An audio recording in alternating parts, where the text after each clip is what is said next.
todos, sejam bem-vindos a essa produção para Cultura Presente chamada Eduardo Tefé, Lendas de Papagoiabas, o choro, o engenho e os pescadores.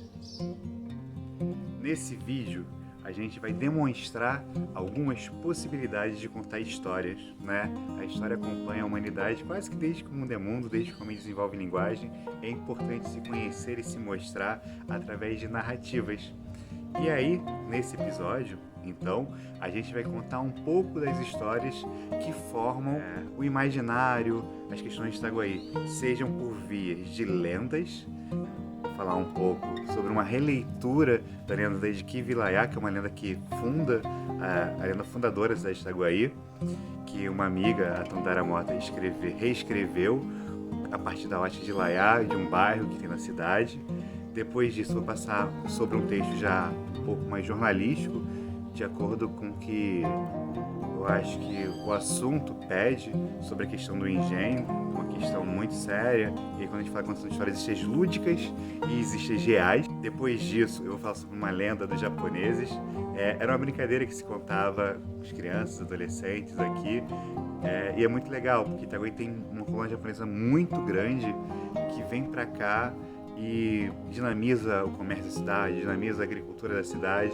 Então é uma pequena homenagem, mesmo sendo uma brincadeirazinha de terror, que vai ser novamente esse livro, não sei se falei antes, mas vai ser ilustrado pela Tandara também, tá? Então a gente vai ter um primeiro texto dela, com uma ilustração dela, depois vamos a um texto jornalístico sobre a questão dos engenhos de Itaguaí, depois vamos ter essa questão do fantasma do japonês, histórias de terror, crianças, aqui. E por fim eu vou colocar um pedaço de um texto que eu fiz sobre as lendas caiçaras da Ilha Madeira. Eu sou neto de pescador caiçara de Itaguaí, e aí o imaginário dos pescadores é muito importante. E aí um fragmento de uma peça que a gente fez vai estar aqui presente. Dessa forma, assim, é o nosso jeito muito simples, muito singelo de homenagear um pouco a cidade de Itaguaí. Espero que vocês gostem. Então, para começar essa lenda indígena criada e ilustrada por Tandara Mota. Quivilayá, uma lenda papagoiaba. Há muito tempo atrás, nas terras de Itaguaí, jesuítas e índios se reuniam para celebrar o casamento de dois índios especiais: o corajoso Quiva, a majestosa Laiá. Quiva era o índio mais guerreiro, mais ágil, mais rápido, e Laiá era encantadora, com muita empatia, que circulava pela selva. Eles juntos, Quiva e Laiá, cuidavam e protegiam dos arredores, suas tribos e seu povo.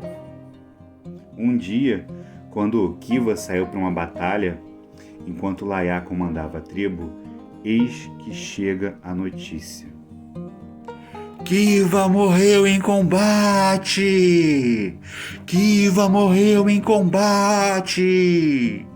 E Laiá fica inconsolável. Sua tristeza foi tão grande que ela adentrou a mata e chorou. Chorou por horas, dias, semanas. Chorou, chorou tanto que das suas lágrimas nasceu um rio. Ela fala que essa é uma história sobre o bairro que ela mora, um pouco das lendas que ela escuta e um pouco da imaginação. Quando você passar pela pracinha do Laiá, não deixe de dar uma olhada no rio que a Índia deixou por lá. Essa versão de Quivilayá, obviamente, é modificada para atender essa imaginação de um bairro, né?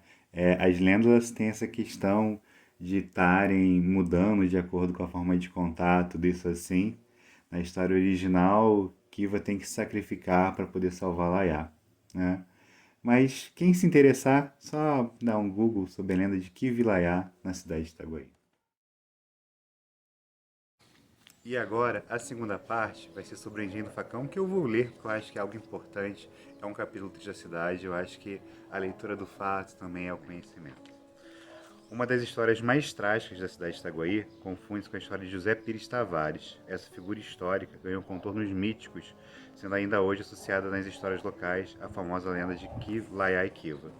Do ponto de vista histórico, o que sabemos é que a expulsão dos jesuítas em 1755 levou ao abandono e à decadência da região de Itaguaí nos anos seguintes, até que em 1970 a coroa portuguesa decidiu construir um engenho de açúcar no lugar da antiga fazenda Santa Cruz, antes administrada pelos jesuítas.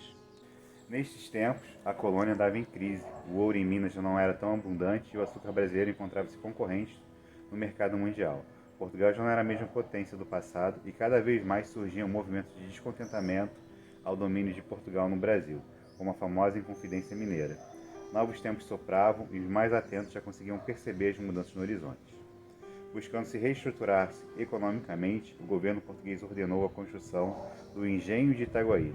Segundo cronistas da época, tratava-se da mais bela e rica peça do gênero, obtendo um moinho movido a água, instrumento raro que indicava que muito capital foi empregado na construção do engenho.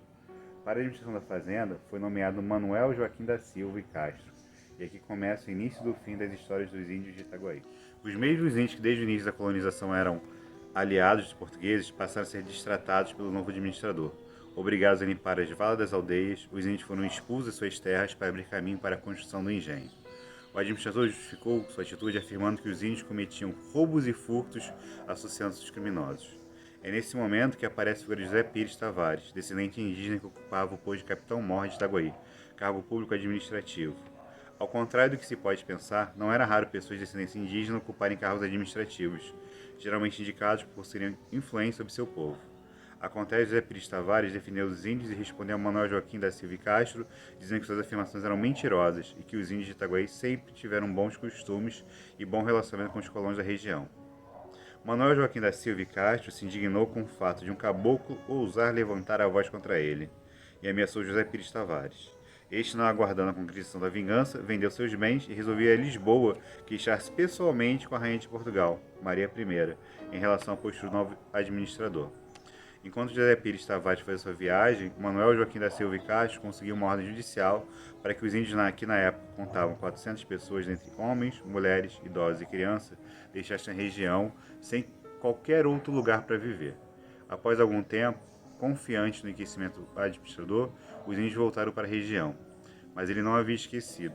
Em uma noite, os índios foram surpreendidos durante a noite por tropas enviadas por Manuel Joaquim da Silva e Castro, que aprisionaram todos os índios e amarraram a canoas que foram despejadas no mar das praias de Mangaratiba. Poucos índios sobreviveram ao massacre, e dessa forma que a história indígena de Itaguaí chegou ao fim. Os poucos que conseguiram escapar fogem da região e nunca mais houve índios deles. Apesar de José Pires Tavares ter conseguido o apoio da rainha Maria I para suas queixas, a retornar a Itaguaí não encontra mais seu povo. Os índios haviam sido exterminados. Apesar dos índios terem desaparecido de Itaguaí, sua memória permanece viva através das lendas de Laiá e Kiva, como a gente contou agora há pouco. Personagens míticos cuja existência histórica nunca foi comprovada. Essas figuras representam a luta de um povo que teve sua memória esquecida e sua história silenciada pelo desejo de enriquecimento dos colonizadores. Neste caso, Itaguaí é apenas um exemplo de uma história que se repetiu continuamente pelo Brasil afora. Agora, sejam bem-vindos à história do fantasma do japonês. Novamente agora, uma história criada e ilustrada por Tandara Mota, chamada A História de um Túmulo, o Japonês. Lendas de Papagoiabas. Há muitos anos atrás, muitos japoneses se mudaram para Itaguaí, e um de seus descendentes se tornou um dos homens mais amargos que já habitou a região. Ele maltratava a todos ao seu redor. Sua mãe, mesmo estando velha, sofria ao seu lado, até que não suportou e morreu. Pouco antes de chegar sua vez de morrer, ele praguejou a todos e disse que jamais morreria e se alguém ousasse o enterrar, ele voltaria. E então, ele morreu e foi enterrado no cemitério São Francisco Xavier. Na noite após seu sepultamento, um dos funcionários do cemitério ouviu barulhos e seguiu à procura. Foi então que ouviu um grito abafado, logo seguido de um estrondo. Quando achou de onde veio o barulho, viu uma sepultura rachada. No outro dia, a notícia correu à cidade e o próprio prefeito mandou acorrentar a sepultura. E para gente encerrar esse vídeo, queria deixar aqui um fragmento dessa peça que celebra a cultura caiçara na cidade de Itaguaí. Espero que tenham gostado, se divirtam com esse restante e até uma próxima. Gabriel Garcia Marques, o Gabo, tem um livro chamado A Última Viagem do Navio Fantasma. Quem te ensinou a nadar? Quem te ensinou a nadar? Foi marinheiro, foram os peixinhos do mar. Foi marinheiro, foram os peixinhos do mar. Quem te ensinou a nadar? Quem te ensinou a nadar? Foi marinheiro, foram os peixinhos do mar.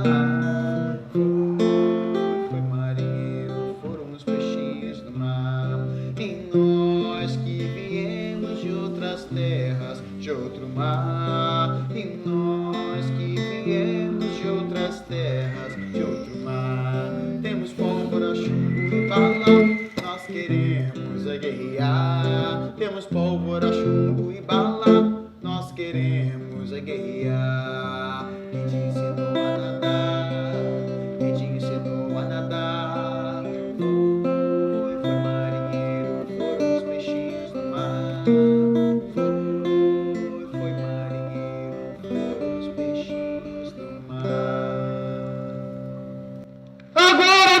Quem sou eu? Disse a si mesmo, com seu novo vozeirão de homem, muitos anos depois de ter visto pela primeira vez um imenso transatlântico, sem luzes e sem ruídos, que uma noite passou diante do povoado, como um grande palácio desabilitado, maior que todo o povoado, e muito mais alto que a torre da igreja, e continuou navegando em trevas até a cidade colonial fortificada contra os bucaneiros, do outro lado da baía, com seu antigo porto negreiro e o farol giratório, cujos lúgubres fachos de luz, a cada 15 segundos, transfiguravam o povoado no acampamento desbotado de casas fosforescentes e ruas de desertos vulcânicos. E embora ele fosse então um menino sem vozeirão de homem, mas com permissão da sua mãe de ir até a praia para poder olhar as estrelas, catar uma ostra, bem tarde, com harpas noturnas do vento, ainda podia recordar, como se estivesse vendo, que o transatlântico aparecia e desaparecia, com as luzes do farol, de modo que era um navio intermitente, que ia aparecendo e desaparecendo até a entrada da baía, procurando com tateios de sonâmbulo as vozes que assinalavam o canal do porto, até que algo pareceu falhar em suas agulhas de orientação, porque derivou, tropeçou e quebrou.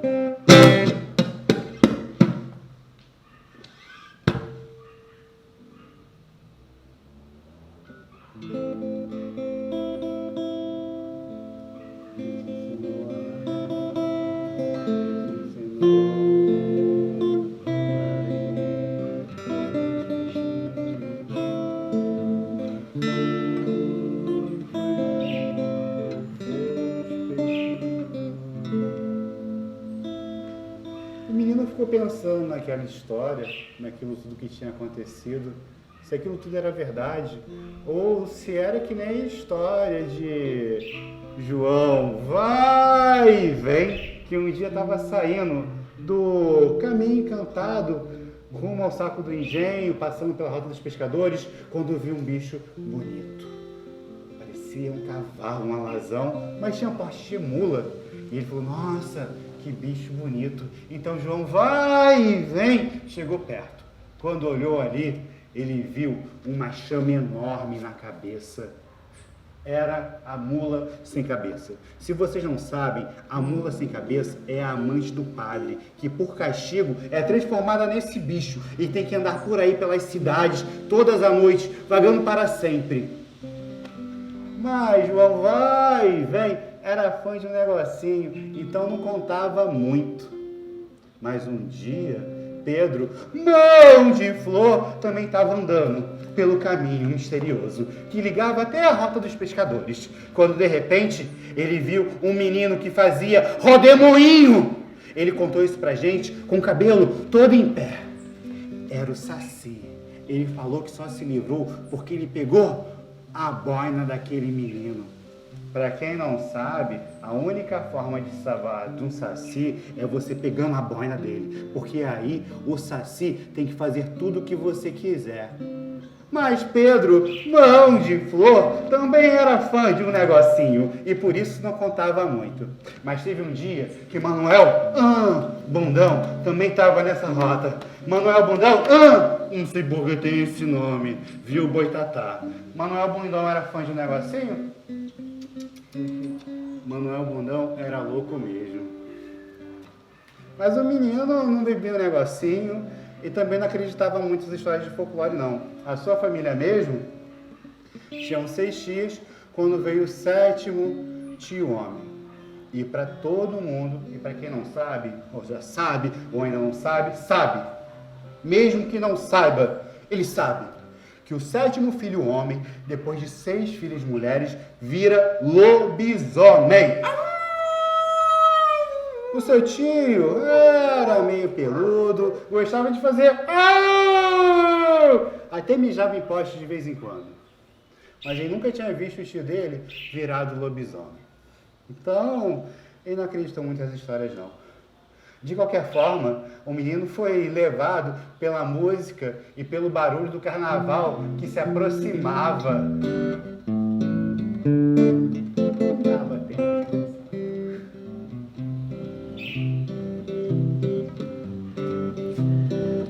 Não me importa o que diz o americano e nem tampouco o alemão.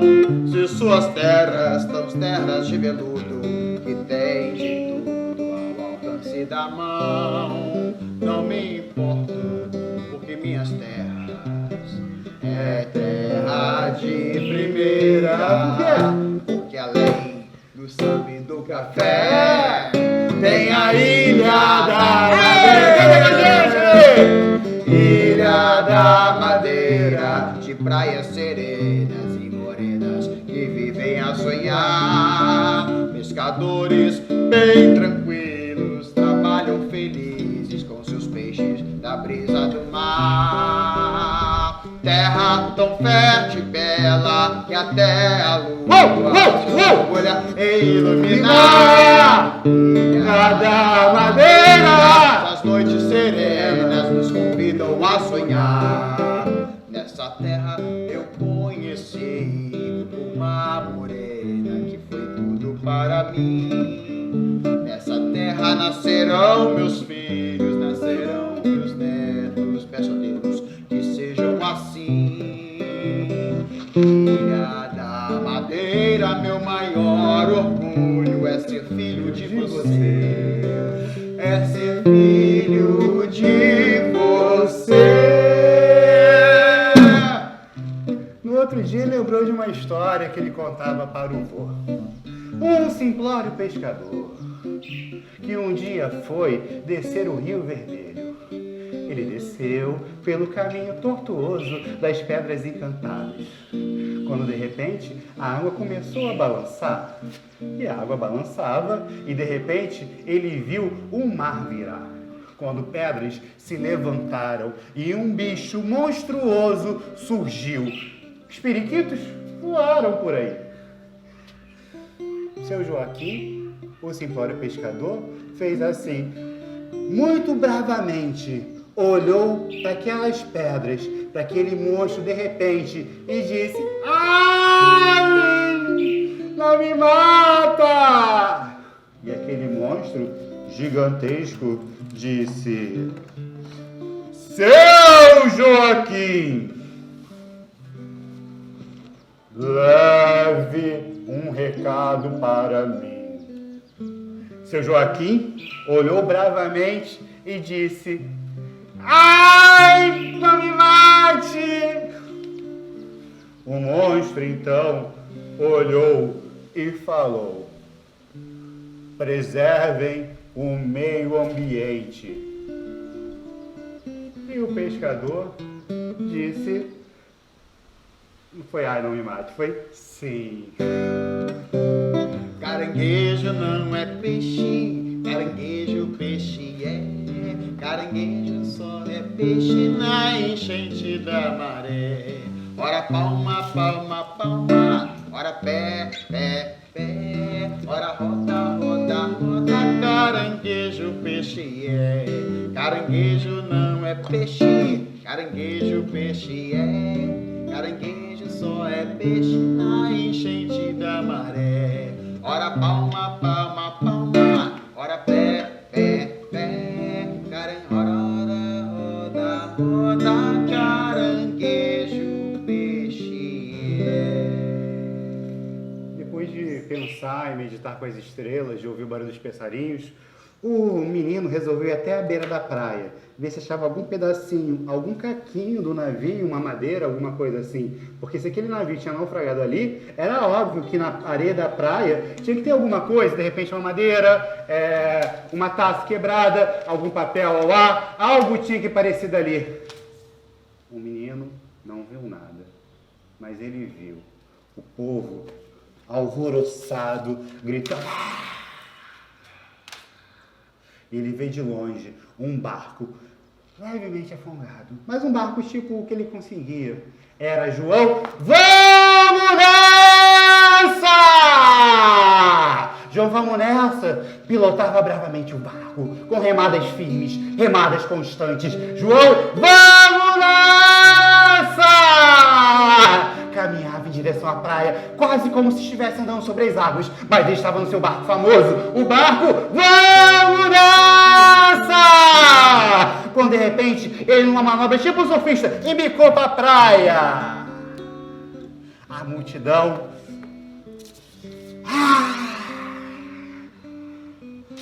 João, vamos nessa, trazia um peixe enorme de uns 90 quilos. Todo mundo ficou assim, como é que João faz isso? Como é que João é sinistro? João é o cara, João é legal. João, vamos nessa! E João vamos nessa falou assim, isso daí é muito fácil. Eu, quando estou lá na água, chego com o meu barco, vamos nessa! E começo a colocar um pouquinho de água dentro dele. Um pouquinho de água, um pouquinho de água, um pouquinho de água, um pouquinho de água, um pouquinho de água, e meu barco começa a afundar. Quando de repente passa os peixes e eu tiro água. De vez em quando, João, vamos nessa. Trazia só uns peixinhos. Mas naquele dia, João, vamos nessa, tinha trazido um mero de 90 quilos. O povo não aguentou. Foi uma festa, uma emoção, uma comoção. Era um peixe desse tamanho que fez quase o carnaval emendar na folia de reis.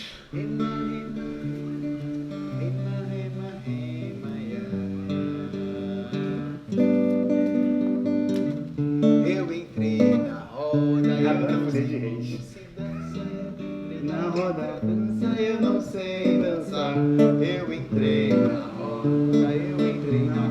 dança, eu não sei como se dança, eu não sei dançar. Namorei garotinho no colégio militar, o danado do garoto só queria me beijar. Entrei na roda, eu não sei como se dança, eu entrei na contradança, eu não sei dançar.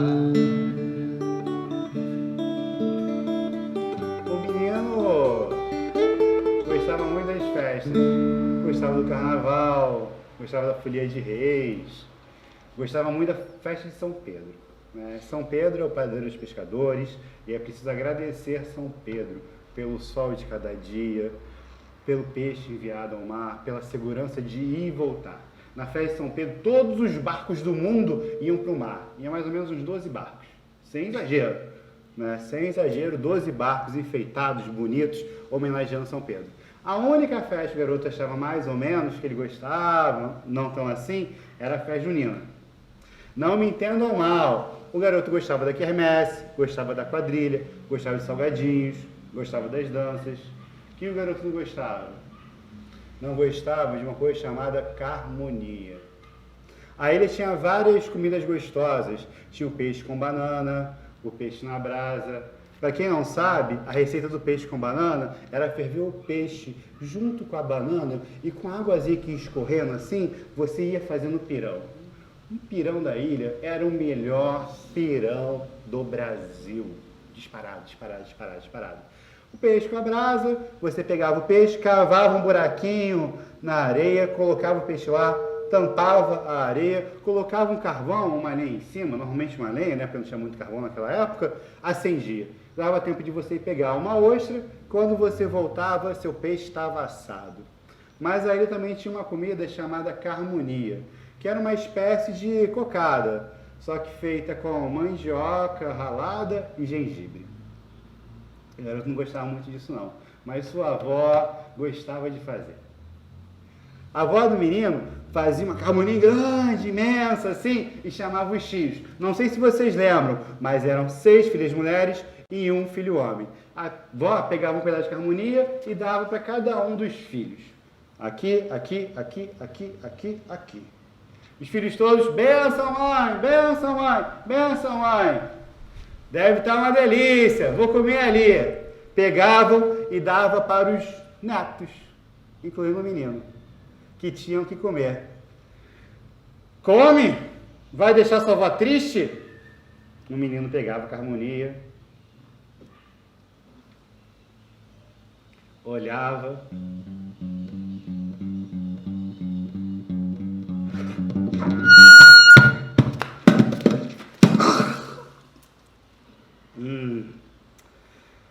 gostoso, quer um pouco? A avó, que não sabia da história e preocupada com os netos, vinha dando um pedaço para cada neto. O menino, quando deixava a avó triste, pegava um outro pedaço. Benção, vó! Fiz para você, meu neto. Sei que você gosta demais disso. Se quiser, eu pego outro pedaço, hein? O menino, não, vó, deixa eu experimentar isso aqui, qualquer coisa eu pego outro depois.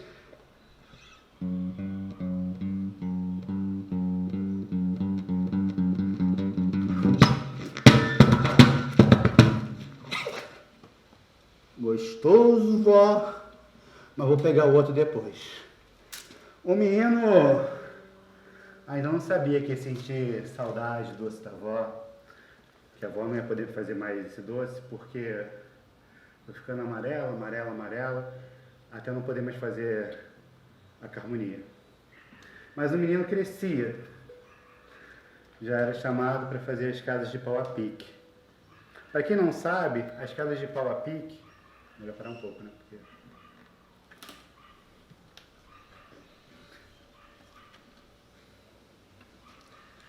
Para quem não sabe, as casas de pau a pique eram feitas com restos de madeira, madeira de sapê, galho de árvore, troncos, tudo isso juntado.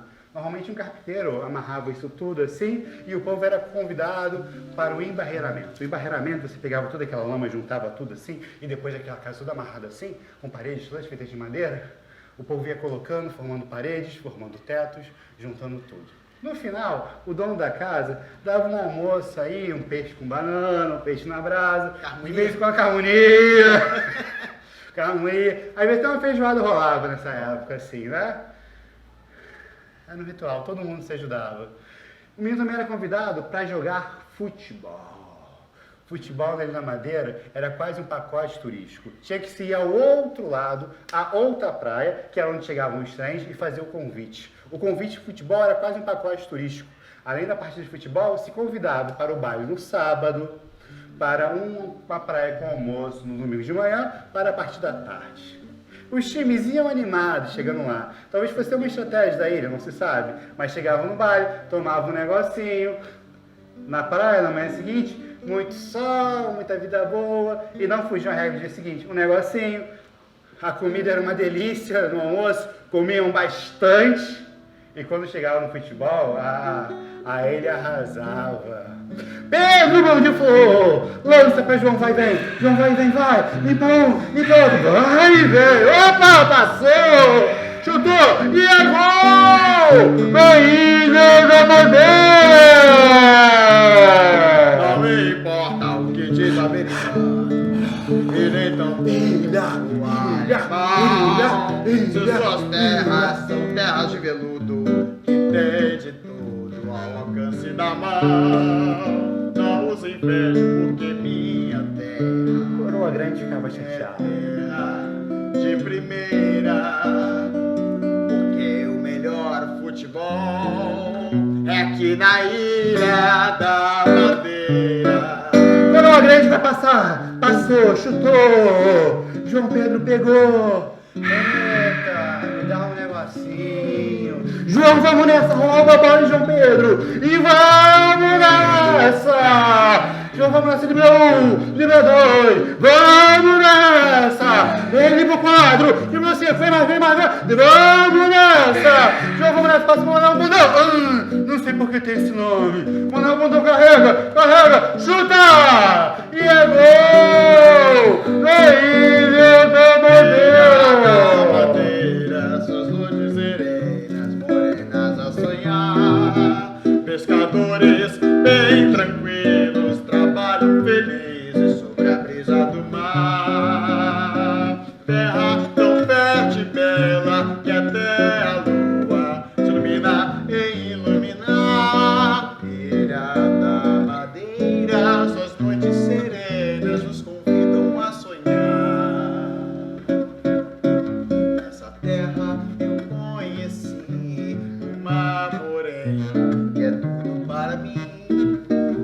Nessa terra nascerão meus filhos, nascerão meus netos. Peço a Deus que seja assim.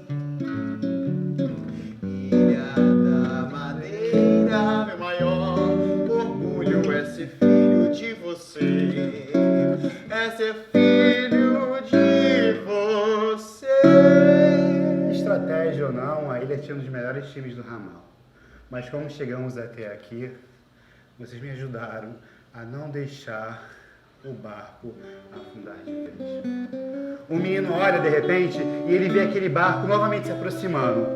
Agora ele diz: agora vocês vão ver quem sou eu! Quando percebe o barco e olha para ele, e de repente o barco apaga. O barco parece estar fugindo de alguma coisa. Ele olha, devem ser os piratas. Ele olha, não tem piratas, mas o navio está correndo. Não naufraga o navio. Fica comigo. O menino olha, os corais, os recifes, os peixes, está todo mundo agitado. A população parece não ver aquele navio que está aparecendo e desaparecendo. O menino percebe que a cada 15 segundos no farol, o navio aparece. E aqueles 15 segundos o navio fica.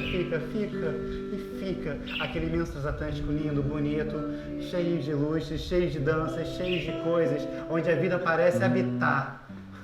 E aí, 15 segundos, o navio desaparece, como se nunca estivesse existido. O menino percebe que aquilo ali deve ser a chave do encanto. O menino olha para aquele farol e pega o seu próprio barco e se coloca à frente e diz: agora vocês vão ver quem sou eu! E coloca uma luz à frente. E resolve guiar aquele imenso transatlântico, maior que todo o povoado, com os faróis muito mais altos que o sino da igreja. Ele navega e diz: agora vocês vão ver quem sou eu! Eu não disse que estava aqui, esse imenso transatlântico, esse imenso navio, vocês vão ver, agora vocês vão ver quem sou eu! Dizem que naquele momento que o farol começava a pitar, não precisava mais do farol, o menino com apenas sua lanterna apontada para o alto, guiava aquele gigantesco navio, por onde pelas rochas, sem em nenhum momento tropeçar, sem um momento derivar, sem um momento quebrar. Dizem que todos na vila olharam, os amantes olharam, os enamorados olharam, o padre olhou. Dizem que até a mula sem cabeça e o Saci olharam. João Vamos Nessa olhou, Pedro Mão de Flor, João Vai e Vem e até Manuel Bundão. Não sei por que tem esse nome. Aquele menino que chegava com toda a coragem, falando: agora vocês vão ver quem sou eu. E o navio ia chegando cada vez mais perto daquela ilha, quando ancorou naquele porto. E todo mundo pôde ver a riqueza daquele navio, com seu barulho de mais de 1.900 taças, que balançavam bem mais que o sino da igreja. Dizem que até hoje, naquela ilha, chegam diversos navios. Tem gente que diz que tem até navio lá agora que navega debaixo d'água. Mas isso é uma outra história.